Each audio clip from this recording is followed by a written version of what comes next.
ഇന്നലെ നെടുമങ്ങാട് അപകടമുണ്ടായ സ്ഥലത്ത് motor vehicle ഉദ്യോഗസ്ഥരും പരിശോധനയ്ക്കും മറ്റും എത്തിയിട്ടുണ്ട്. ആറ്റിങ്ങൽ ജോയിന്റ് RTO ആർ ശരത്ചന്ദ്രനാണ് നമുക്കൊപ്പമുള്ളത്.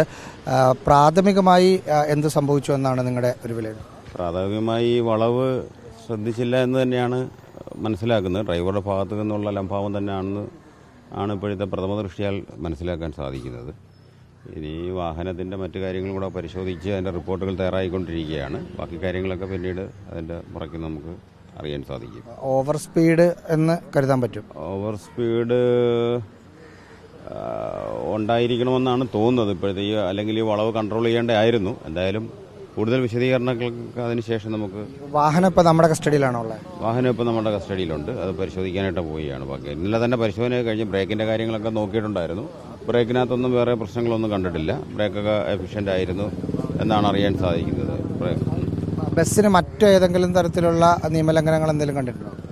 ബസ് നേരത്തെ കഴിഞ്ഞ ദിവസങ്ങളിലൊക്കെ ഫൈൻ അടിച്ചിട്ടുണ്ടെന്നാണ് ഇപ്പോൾ അറിയാൻ സാധിക്കുന്നത്. ഇതിന് കൂടുതലായിട്ട് അതിനെക്കുറിച്ച് പരിശോധിച്ചുകൊണ്ടിരിക്കുകയാണ്. ഓക്കെ, അതാണ് പ്രാഥമികമായി മോട്ടോർ വെഹിക്കിൾ ഡിപ്പാർട്ട്മെന്റിനും ഉള്ള ഒരു വിലയിരുത്തൽ. അമിത സ്പീഡായിരുന്നു. കാരണം ബ്രേക്കിനൊന്നും ഒരു തരത്തിലുള്ള കുഴപ്പവും ഇല്ല എന്ന് അവർ ഇതിനകം തന്നെ കണ്ടെത്തിയിട്ടുണ്ട്. കഴിഞ്ഞ ദിവസങ്ങളിൽ അമിത വേഗതയ്ക്ക് RTO പിഴ ചുമത്തിയ ഒരു പശ്ചാത്തലത്തിൽ കൂടിയാണ് അത്തരമൊരു നിഗമനത്തിലെത്തിയെന്ന് തോന്നുന്നു. ബസ് ഇപ്പോൾ RTOയുടെ കസ്റ്റഡിയിലാണ്, അല്ലെ മോട്ടോർ വാഹന വകുപ്പിൻ്റെ പോലീസിൻ്റെയൊക്കെ കസ്റ്റഡിയിൽ തന്നെയാണ് ഉള്ളത്.